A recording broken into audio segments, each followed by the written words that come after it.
ഒരു ഒറ്റ മണിക്കൂർ കൊണ്ട് നിങ്ങളുടെ ജീവിതത്തിലെ മിക്കവാറും പ്രശ്നങ്ങൾക്കുള്ള പരിഹാരം കണ്ടുപിടിക്കാൻ പറ്റും. എങ്ങനെയാണെന്നല്ലേ? ഞാന് കഴിഞ്ഞ 45 ദിവസമായിട്ട് ചെറിയൊരു എക്സ്പെരിമെൻ്റ് ചെയ്തുകൊണ്ടിരിക്കുകയായിരുന്നു. എൻ്റെ ലൈഫിനെ വെച്ചുകൊണ്ട് തന്നെ ഞാനൊരു ചെറിയൊരു എക്സ്പെരിമെൻ്റ് ചെയ്തു. കാരണം ഏകദേശം ഫെബ്രുവരി 12 11 തീയതി തൊട്ട് ഞാന് ഇന്നലെ വരെയുള്ള അതായത് മാർച്ച് 31 വരെയുള്ള എല്ലാ ദിവസങ്ങളും സ്ഥിരമായിട്ട് ഞാൻ ജേർണൽ എഴുതുമായിരുന്നു. ഞാൻ അല്ലെങ്കിലും എഴുതാറുണ്ട്. പക്ഷേ ഈ ദിവസങ്ങളിൽ ഞാൻ പ്രത്യേകിച്ചും കൂടുതലായിട്ട് എഴുതാൻ തീരുമാനിച്ചു. രാവിലെയും ഉച്ചയ്ക്കും പറ്റുവാണെങ്കിൽ വൈകിട്ടും I was sort of tracking my thoughts. ഞാൻ ഓരോ ദിവസം എന്താണ് ചിന്തിക്കുന്നത്, അല്ലെങ്കിൽ എന്തിനെ പറ്റിയാണ് ചിന്തിക്കുന്നത്, എന്തിനെ പറ്റിയാണ് പഠിച്ചുകൊണ്ടിരിക്കുന്നത് എന്നൊക്കെയുള്ള വളരെ ഡീറ്റെയിൽ ആയിട്ടുള്ള ജേർണലാണ് ഞാൻ എഴുതിയത്. അതിനുശേഷം ഞാൻ ഇന്നലെ മാർച്ച് 31 തീയതി ഞാനൊരു കാര്യം തീരുമാനിച്ചു. ഒന്ന് തിരിഞ്ഞു നോക്കാം. 45 ദിവസം ഞാൻ എങ്ങനെയായിരുന്നു എൻ്റെ സമയം സ്പെൻഡ് ചെയ്തത്, എന്ത് കാര്യങ്ങളിലാണ് ഞാൻ സമയം സ്പെൻഡ് ചെയ്തതെന്നൊക്കെ. പക്ഷേ അതിൽ നിന്ന് ഒരു കാര്യം എനിക്ക് മനസ്സിലായി. ഞാൻ എൻ്റെ കൂടുതൽ സമയം സ്പെൻഡ് ചെയ്തിരുന്നത് വായിക്കാനും ഒപ്പം തന്നെ പഠിക്കാനും അല്ലെങ്കിൽ കാര്യങ്ങളെ പറ്റിയിട്ട് ചിന്തിക്കാനും എഴുതാനും ഒക്കെ ആയിരുന്നു. എന്നാൽ വെറൈറ്റി ഓഫ് ആയിട്ടുള്ള സബ്ജക്ട്സിൽ ഞാൻ കഴിഞ്ഞ ദിവസങ്ങൾ സ്പെൻഡ് ചെയ്തായിരുന്നു. അതായത് ഈ മനുഷ്യൻ്റെ ബിഹേവിയർ, എങ്ങനെ മനുഷ്യൻ്റെ സൈക്കോളജി, എങ്ങനെ മനുഷ്യൻ പെരുമാറുന്നു, എങ്ങനെ എങ്ങനെ മനുഷ്യൻ ചില സാഹചര്യങ്ങളോട് പൊരുത്തപ്പെടുന്നു, എങ്ങനെ നല്ല തീരുമാനങ്ങൾ എടുക്കുന്നു, അങ്ങനെ കുറച്ചൊരു സൈക്കോളജി റിലേറ്റഡ് ആയിട്ടുള്ള സബ്ജക്ട്സും. പിന്നെ ഞങ്ങൾ ഇപ്പോൾ സാസിൽ കെയർ ലോഞ്ച് ചെയ്തതുകൊണ്ട് അല്ലെങ്കിൽ അതിന് റിലേറ്റഡ് ആയിട്ടുള്ള ഈ മാർക്കറ്റിംഗ്, പൊസിഷനിങ് പോലെയുള്ള സബ്ജക്റ്റുകളെല്ലാം പഠിക്കാനൊക്കെ ആയിട്ട് അത്തരം കുറേ സബ്ജക്ട്സും ഡെയിലി ഉണ്ടായിരുന്നു. ഒപ്പം തന്നെ മനുഷ്യൻ്റെ ആ ഒരു പാറ്റേൺ ഓഫ് തിങ്കിങ്, അല്ലെങ്കിൽ ഒരു ഡിഫറെൻറ്റ് മെൻ്റൽ മോഡൽസ്, എങ്ങനെയാണ് ഓരോ മെൻ്റൽ മോഡലുകളും ഓരോ ആളുകളും വർക്ക് ചെയ്യണത്, എങ്ങനെയാണ് അങ്ങനെ അത്തരം കാര്യങ്ങളും. ഒപ്പം തന്നെ റേ ഡാലിയോ പോലെയുള്ള വളരെ പ്രസിദ്ധരായിട്ടുള്ള എഴുത്തുകാർ എഴുതിയിട്ടുള്ള ആ ഒരു പ്രിൻസിപ്പിൾസ്, ലൈഫിൽ എങ്ങനെ ഒരു നല്ല പ്രിൻസിപ്പിൾസ് കൊണ്ടുവന്ന് എങ്ങനെ നമുക്ക് നമ്മുടെ ഗോൾസ് അച്ചീവ് ചെയ്യാം.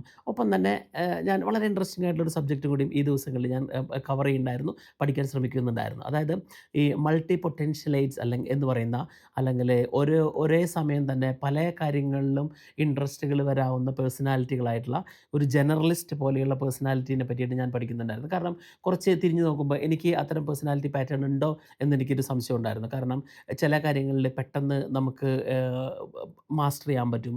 ചില കാര്യങ്ങൾ അതുപോലെ തന്നെ റിസൾട്ട് ഉണ്ടാക്കാൻ പറ്റും.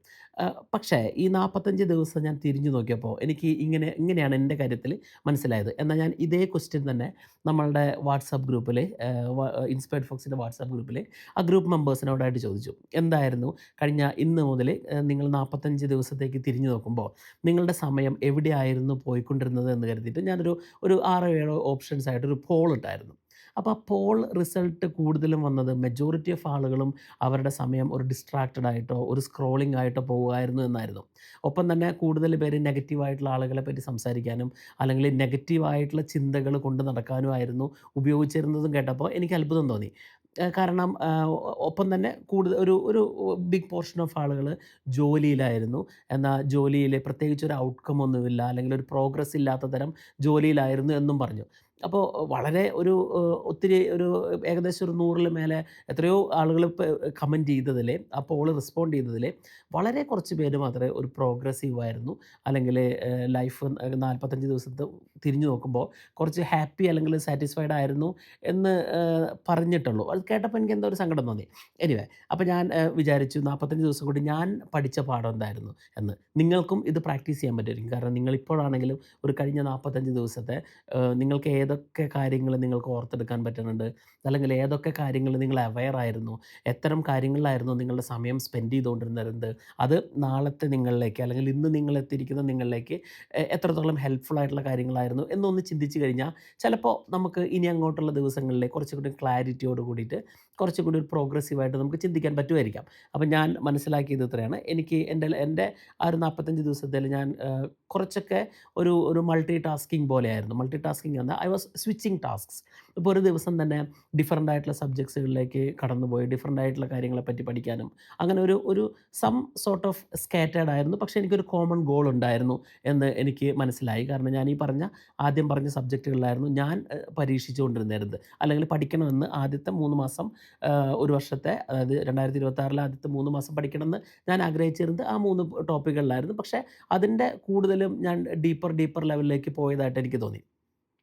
ഒപ്പം തന്നെ എനിക്കും ചില സമയങ്ങളിൽ ഒരു ക്ലാരിറ്റി ഓഫ് തോട്ട് എന്നെ ഉണ്ടായിരുന്നു എന്ന് എനിക്ക് തോന്നി. കാരണം ഞാൻ കേട്ട വോയിസ് മെസ്സേജുകളിൽ, അല്ലെങ്കിൽ ഞാൻ സെർച്ച് ചെയ്ത കണ്ടൻറ്റുകളിൽ, ഒപ്പം തന്നെ ഞാൻ എൻ്റെ ജേർണലിൽ നോട്ട് ചെയ്ത് വെച്ച് നോക്കുമ്പോൾ ചിലപ്പോൾ ഞാൻ രാവിലെ പ്ലാൻ ചെയ്ത കാര്യത്തിലായിരുന്നില്ല ചിലപ്പോൾ ഉച്ചയ്ക്ക് ഞാൻ കുറച്ച് ഡീഫോക്കസ്ഡ് ആയിട്ട് അല്ലെങ്കിൽ ഒരു മൾട്ടി ലെയർ ഫോക്കസ്ഡ് ആയിട്ട് പോയിക്കൊണ്ടിരുന്നായിരുന്നു. അതും എനിക്കൊന്ന് ഇമ്പ്രൂവ് ചെയ്യണം തോന്നി. ഒപ്പം തന്നെ എനിക്കൊരു ഒരു ഒരു I was sort of searching about ആ ഒരു ജനറലിസ്റ്റ് പേഴ്സണാലിറ്റി അല്ലെങ്കിൽ ആ ഒരു മൾട്ടി പൊട്ടൻഷ്യലൈറ്റ് ആയിട്ടുള്ള ആളുകൾ, അങ്ങനെയുള്ള ആളുകൾ എങ്ങനെയായിരുന്നു ലൈഫിൽ സക്സസ്ഫുൾ ആയിക്കൊണ്ടിരുന്നത്, അവരുടെ ഒരു വർക്കിംഗ് മെൻ്റൽ മോഡൽ എന്തായിരുന്നു, അങ്ങനെയൊക്കെ ഞാൻ ചോദിച്ച് നോക്കിയപ്പോൾ എനിക്ക് തോന്നി I was sort of somehow ഒരു സ്ട്രഗിൾഡ് വിത്ത് മൈ ഐഡൻറ്റിറ്റി എന്ന് എനിക്ക് തോന്നി. പക്ഷേ എനിക്ക് എൻ്റെ തോട്ടും ക്വസ്റ്റ്യൻസും ഞാൻ സെർച്ച് ചെയ്തുകൊണ്ടിരുന്ന ബുക്കുകളും അല്ലെങ്കിൽ വായിച്ച പുസ്തകങ്ങളെല്ലാം അങ്ങനെയായിരുന്നു. പക്ഷേ ഓവറോൾ എനിക്ക് 45 ദിവസത്തിൽ ഞാൻ ഏകദേശം ഒരു 25ഓ 30ഓ പുസ്തകങ്ങൾ എനിക്ക് വായിക്കാൻ പറ്റി. ഏകദേശം ഒരു 10ഓ 40ഓ റിസർച്ച് ബുക്കുകളും അതിനോടനുബന്ധിച്ചുള്ള കാര്യങ്ങളും എനിക്ക് ഇൻവോൾവ് ചെയ്യാൻ പറ്റി. ഒപ്പം തന്നെ ഹാപ്പിലി ഞങ്ങളുടെ ആ ഒരു സാസിൽ കെയർ എന്ന് പറയുന്ന നാട്ടിലെ ആരോഗ്യരംഗത്ത് ടെക്നോളജി കൊണ്ടുവന്ന് ഞാനും റാഷിദും ലിജിനും കൂടി കൊണ്ടുവന്ന ആ ഒരു പ്രൊജക്റ്റ് ലോഞ്ച് ചെയ്യാൻ പറ്റി എന്നുള്ളത് എനിക്ക് ഒത്തിരി സാറ്റിസ്ഫാക്ഷൻ തരുന്നൊരു കാര്യമാണ്. പക്ഷേ അങ്ങനെ പോയാൽ ഇനി മതിയാവില്ല എന്നതുകൊണ്ട് ഞാൻ ഇനി തൊട്ട് അടുത്ത ഒരു 3 മാസത്തേക്ക് next second quarter of the year എങ്ങനെ വർക്ക് ചെയ്യണം, അല്ലെങ്കിൽ എങ്ങനെ പഠിക്കണം, എങ്ങനെ കാര്യങ്ങളിനെ പ്ലാൻ ചെയ്യണം എന്നുള്ളത് വളരെ പ്ലാൻഡ് ആയിട്ട് ചെയ്യാനായിട്ട് ഞാൻ തീരുമാനിച്ചിരിക്കുകയാണ്. ഈ ജേർണി നിങ്ങൾക്ക് വാല്യുബിൾ ആയിട്ട് തോന്നുവാണെങ്കിൽ നിങ്ങൾക്ക് ഞങ്ങളുടെ വാട്സാപ്പ് ഗ്രൂപ്പിലേക്ക് വരാം. അവിടെ ഞങ്ങൾ ഇത്തരം കണ്ടന്റുകൾ ഞങ്ങൾ ചർച്ച ചെയ്യുന്നുണ്ട്. നിങ്ങൾക്ക് കാര്യങ്ങൾ മനസ്സിലാക്കാനും ചിലപ്പോൾ പഠിക്കാനും ഒക്കെ പറ്റുമായിരിക്കാം. അപ്പോൾ